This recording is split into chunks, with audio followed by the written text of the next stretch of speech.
दोस्तों, दुनिया भर को होशियारी बताने वाले ट्रंप को उन्हीं के देश की कंपनियों ने होशियारी बताना स्टार्ट कर दिया है। और वहीं सबसे हैरानी की बात तो ये है कि ट्रंप के जितने भी प्लान थे वो सारे के सारे औंधे मुंह गिर रहे हैं। इनफैक्ट बहुत सारे ट्रंप के ऐसे प्लान हैं जिन्हें ट्रंप को वापस लेना पड़ गया है। एक तरीके से आप कह सकते हो कि अमेरिका की ये कंपनियां भारत के लिए ठीक वैसी ही बन चुकी हैं जैसी भगवान राम के पास विभीषण आए थे रावण के खिलाफ। ठीक वैसे ही अब अमेरिका की कंपनियां भी विभीषण बन चुकी हैं।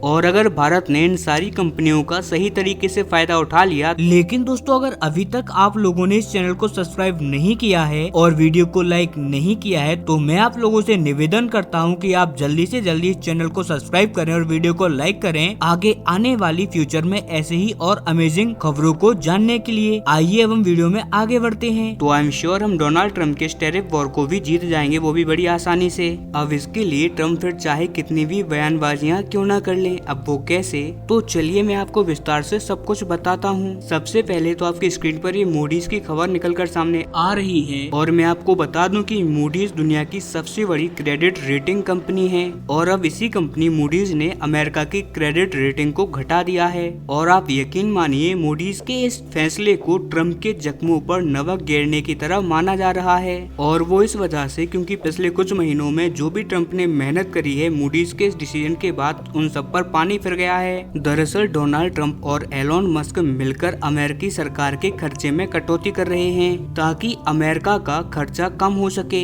या फिर अमेरिका को कम कर्ज लेना पड़े, क्योंकि इस टाइम पर अमेरिका हर साल कई ट्रिलियन डॉलर्स का खर्चा उठा रहा है। और वहीं अमेरिकी सरकार का कहना ये है कि हम सरकार का खर्चा इसलिए रफ्तार से कम कर रहे हैं ताकि सरकार जो लगातार कर्जा ले रही है उसमें कमी आ सके। लेकिन मूडीज ने क्रेडिट रेटिंग को घटाकर अमेरिकी सरकार के कर्ज में जो कर्ज की कीमतें होती हैं उनकी दर बढ़ा दी है। दरअसल अभी तक अमेरिकी सरकार को बहुत ज्यादा स्टेबल माना जाता था और इसी वजह से इन्हें जो कर्ज मिलता था वो बहुत ही कम ब्याज पर मिल जाता था। लगभग इन्हें ना के बराबर ब्याज पर पैसा मिल जाता था, क्योंकि सबका मानना यही था कि आपका पैसा है अगर आपने अमेरिकी सरकार को अपना पैसा दिया है तो। क्योंकि दुनिया का सीधा सा कानून है कि जो देश जितना ज्यादा स्टेबल होगा, जितना ज्यादा सुरक्षित होगा, उस देश की क्रेडिट रेटिंग उतनी ही ज्यादा अच्छी और शानदार होने वाली है। और जितनी अच्छी आपकी क्रेडिट रेटिंग होगी उतनी ही कम खर्चे पर, उतनी ही कम ब्याज पर आपको लोन दिया जाएगा। लेकिन वहीं अगर कोई पाकिस्तान जैसा देश हो जिसमें इतनी ज्यादा पॉलिटिकल अनस्टेबिलिटी हो,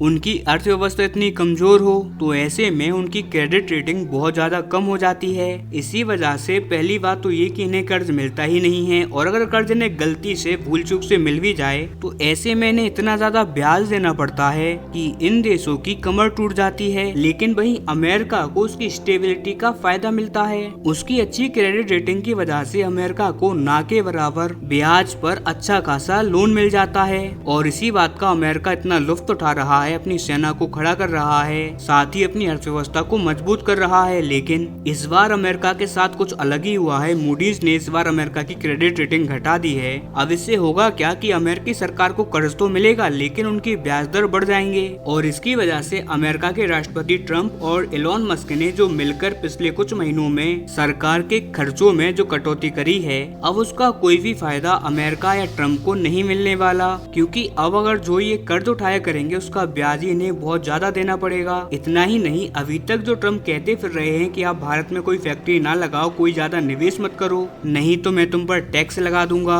तुम्हें ब्लैकलिस्ट कर दूंगा, तुम्हें बैन कर दूंगा। अब ट्रंप की ये सारी धमकियां भी नाकाम हो चुकी हैं, क्योंकि ट्रंप की धमकियों से एक भी अमेरिकी कंपनी नहीं डर रही। एप्पल ने तो फिर भी कह दिया है कि वो भारत में अपनी मैन्युफैक्चरिंग को जारी रखेगा। इतना ही नहीं, एप्पल तो अपनी मैन्युफैक्चरिंग यूनिट्स को और भी ज्यादा एक्सपेंड करेगा भारत के अंदर। और इसीलिए आप आपकी स्क्रीन पर ये रिपोर्ट देखिए जिसमें बताया गया है कि ट्रंप की धमकी और उनके टैरिफ वॉर से भारत की जीडीपी रफ्तार पर कोई असर नहीं पड़ने वाला। हमारी जीडीपी रफ्तार ऐसे ही बड़ी शानदार तरीके से बनी रहेगी। और ट्रंप की ये जितनी भी कोशिशें हैं ये सारी की सारी भारत के सिर के ऊपर से निकलती चली जाएंगी। यहाँ पर भारत को कोई भी समस्या नहीं आने वाली। और इसमें भी सबसे बड़ी भागीदारी रहेगी अमेरिकी कंपनियों की, जो कि बिना डरे, बिना अमेरिका के दबाव में आए लगातार भारत में अपना निवेश बढ़ा रही हैं, लगातार भारत के अंदर आकर अपनी नई नई फैक्ट्रियों को सेटअप कर रही हैं। और जो पुरानी सी फैक्ट्रियां हैं उन्हें एक्सपेंड कर रही हैं और भी ज्यादा निवेश करके। लेकिन मेरा फिर भी भारतीय सरकार को एक सुझाव या एक कहिए कि एक सलाह है कि आजकल डोनाल्ड ट्रंप भी भारत के अंदर कई सारे बड़े बड़े टावर्स खड़े कर रहे हैं। भारत के अंदर डोनाल्ड ट्रंप बहुत ज्यादा रियल एस्टेट के अंदर अपना इन्वेस्टमेंट बढ़ा रहे हैं। क्यों ना भारत अब डोनाल्ड ट्रंप की कंपनियों के अगेंस्ट में ही कार्रवाई स्टार्ट कर दे।